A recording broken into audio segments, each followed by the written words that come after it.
ہمارا وہاں سلسلہ ہے کافی، مرید بھی کافی ہے. مجھے انہوں نے بلایا، میں چلا گیا. وہاں ایک شیعہ تلاڑا، مجھے نہیں پتا کہ تلاڑا ملاڑا اس کو کہتے ہیں، بڑی بکواس کرتا ہے صحابہ کے بارے میں. تو ہم سے پہلے تقریر کر کے چلا گیا. تقریر کوئی 2-3 دن پہلے وہاں پر اس نے کی امام بارگاہ میں صدیق جو نعوذ باللہ حضرت ابوبکر صدیق کے بارے میں، اور مولا علی کی شان میں لغو ایسی باتیں سنا دی. اور حضرت علی کی شان بڑے بیان کرتے ہیں بے تکی، اور یہ ہمارے اہل سنت کے نازخانوں کا اس میں بڑا عمل دخل ہے. ان سے لے لے کر روایتی نعت شریف کے دوران سنا دیا کرتے ہیں کہ حضرت امام حسین نے یوں کہا ایک بندے کو، اور یہ ہوا تو حضور نے فرمایا کہ تیرے نصیبان تو مجھے ہے ہی نہیں. وہ مڑ آیا اور اس نے آ کر امام حسین سے کہا، تو انہوں نے کہا میں لکھ دیتا ہوں. کملے پرلے درجے کے بے وقوف سنی کہ سمجھ ہی نہیں رہے کہ بات کیا کر رہے ہیں. سرکار نے کسی سے آج تک کہا ہے کہ تیرے نصیبوں میں نہیں ہے تمہیں کچھ نہیں کر سکتا؟ ہمیں تو بریلی والے کی صدا یہ آتی ہے، مانگیں گے مانگے جائیں گے، مانگی مرادیں پائیں گے. سرکار میں نہ لا ہے نہ حاجت اگر کی ہے، لبوا ہے آنکھیں بند ہیں، پھیلی ہے جولیاں، کتنے مزے کی بھیگتے حاکم حکیم داد و دوا دے یہ کچھ نہ دے، مردود یہ مراد کس آیت خبر کی ہے. ہمیں تو پیغام یہ ہے، مگر ہمارے یہ سارے بس بادشاہ ہیں. میں موضوع سے ہٹنا جاؤں، جلدی سے پھر لوٹتا ہوں اور بات کرتا ہوں آپ کی خدمت میں. وہ تلاڑے نے کہا جی میں یوں، ابو بکر یوں. اور میں نے تقریر کے دوران کہا، میں نے کہا سنو تلاڑے کو بھی بلاؤ، ساری رات بیٹھے ہو، علی علی علی علی علی کرتا ہے، اسے کیا پتا ہے علی کون ہے؟ بلاؤ تلاڑے کو. 1,00,000 روپیہ ڈیمانڈ سے لے کر جو نعت پڑھے یا تقریر کرے یا ذکر اہل بیت کرے، وہ کیا بتائے گا علی کون ہے. میں نے کہا تلاڑے کو بلاؤ، ہم کلمہ پڑھ کے کہتے ہیں، وہ بھی آئے ہم بھی آئیں، جو سچا ہوگا وہ علی کو دیدار کرا دے گا.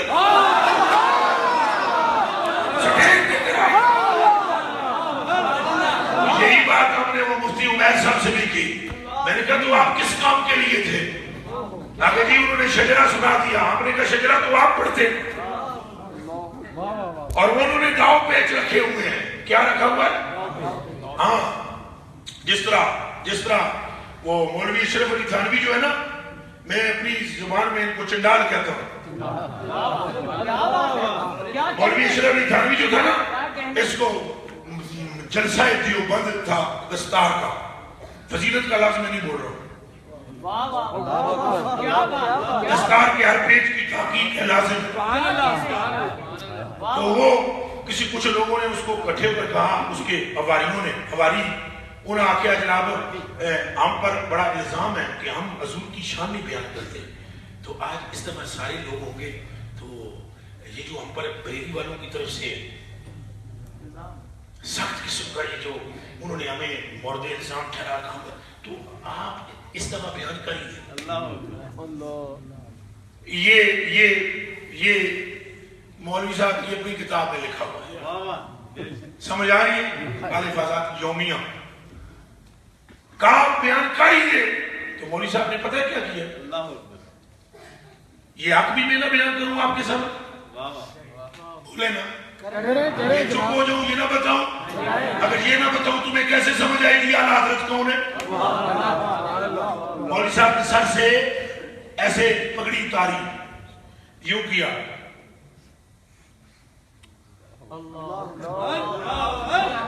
تکتے پہ ہو میرے یار ہینج کر کے نا. تو مولوی اشرف نے کہا فضائل کے متعلق روایت صحیحہ آنکھ کی مستحضر نہیں ہے.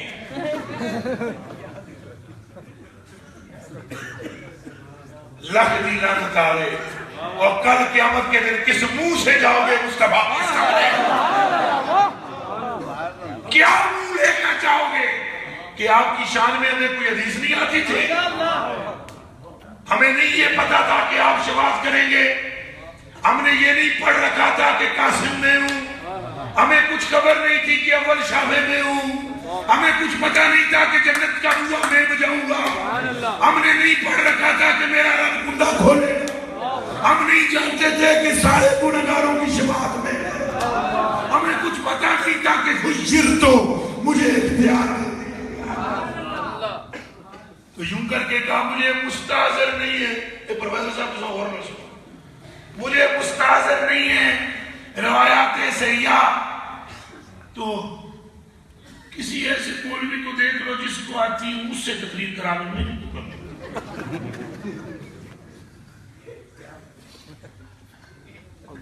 سمجھ آئی؟ جو فوت ہوتے وقت وصیت یہ کرواتا ہے اپنے مریدوں کو، یہ کرتا ہے او بھائی بات سنو، میں نا مرنے والا ہوں، میں کیا کرنے لگا ہوں؟ تو تمہاری جو اماں حضور ہے نا اپنی بیوی کے لیے کہتا ہے، تمہاری جو اماں حضور ہے وہ تنہا رہ جائے گی، خیال رکھنا ان کا، 1-1 روپیہ ان کو دیا کرنا، 1-1 روپیہ نذرانے کا۔ یہ تو تجھے یاد ہے کہ تم مرن لگا ہے تو تیری بیوی بیوہ ہونے لگی ہے، تو وہ دیا روپیہ دا انتظام کردہ ہے پیا، یہ نہیں تیرے پتا بھئی قبر میں آمنہ کے لاد لینے آنا ہے۔ یہ ہتھ گنڈے ہیں، یہ کیا ہے؟ ہتھ گنڈے ہیں۔ تو میں نے ان سے کہا مفتی صاحب سے، میں کہا ڈاکٹر صاحب تو کیا کر دے رہے ہو، گل کرو آنا، اوکے انہیں سب بولنے نہیں دیتا۔ میں گیا ان ہاتھ میں بیمار ہوں، پر جے میرے وچ روح رہی نہ کل تک تو اے بچہ لگ رہا ہے جے کل آ کے اس کی ہم نے بولتی نہ بند کر دی تو ہمیں بوس کا کتا نہ کہا۔ سبحان اللہ، راج کس شہر پہ کرتے نہیں تیرے کو کام، ہم بھی بغدادی ہیں۔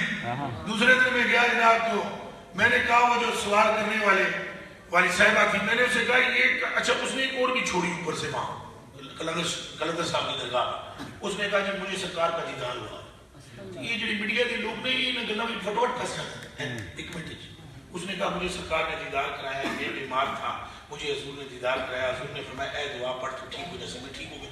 وہ جی پورے میڈیا پر بڑا اس کا عمل رکھا جی، جو اس کا ہولڈ جی تو حضور کا دیدار کر چکے۔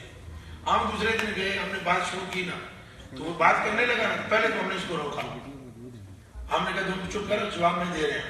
انہوں دعا ہی کھل گئی، دعا پوچھی، سوال کرنے والے نے دعا پوچھی کہ کسی بیمار کو دیکھو تو دعا کیا پڑھنی چاہیے، کہتا ہے پڑھنی چاہیے الحمدللہ۔ میں کہا میں پڑھتا ہوں ذرا بریک کہا ہے تین اونجی موس بات چپ کرا دیتا ہے، تو مطلب ہے میرا کنیکشن ٹھیک ہے۔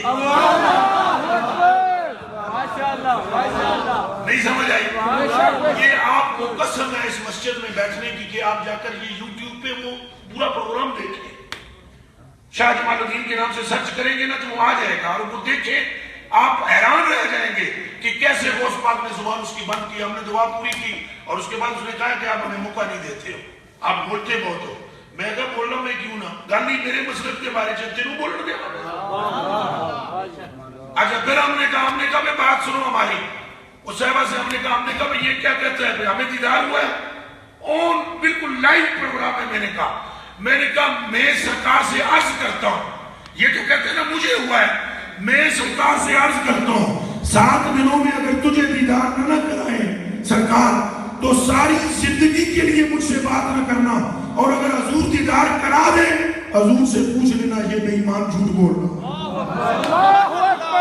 بات کرتا ہے۔ اس کے بعد اس صاحبہ کو دیدار ہوا، میں 2 دن یہ یوسف شاہ پیچھے بیٹھا ہوا ہے، وہ 2 تو 3 بھائی آیا نا، وہ واقعی تشریف لایا، تشریف اس لیے کہہ بلایا کہ وہ ٹھیک ہو گیا تھا۔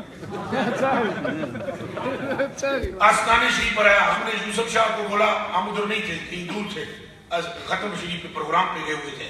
میں نے اس کو کہا، میں نے کہا روٹی تن کے دیو، مکھن دیو، شہد دیو، پراٹھے کھلاؤ، غوث پاک کی فاتحہ دا حلوہ کھواؤ، تن کے دی خدمت کرو، اتنی خدمت کرو پریشان ہو جائے، کبھی اس کی زندگی میں خدمت ہوئی نہ ہو، مگر ملے گی ہم ابھی نہیں اس کو، ابھی ہم نے آگ لگائی بھی ہے، جب خوب گرمی آئے گی اور یہ ہمارا طریقہ ہے۔ میرے کلیجے کے ٹکڑوں، میری آنکھوں کے تاروں، میرے بیٹوں، میرے بھائیوں، یہ فیضان ہے اعلیٰ حضرت سیدی کا۔ کس کا فیضان ہے؟ اعلیٰ حضرت کی سوچ عشق رسول کے۔ اور میں سمجھتا ہوں بہت سارے ہمارے پڑھے لکھے آباء وہ یہ سمجھتے ہیں اعلیٰ حضرت بریلوی ایک مولوی ہے اور سخت دماغ کے ہیں، مزاج کے ہیں۔ وہ خدا کے بندو، اعلیٰ حضرت بریلوی نہ ہوتے، اللہ رسول کی عزت کی قسم تمہیں پتہ ہی نہ چلتا کہ عشق رسول ہے کیا.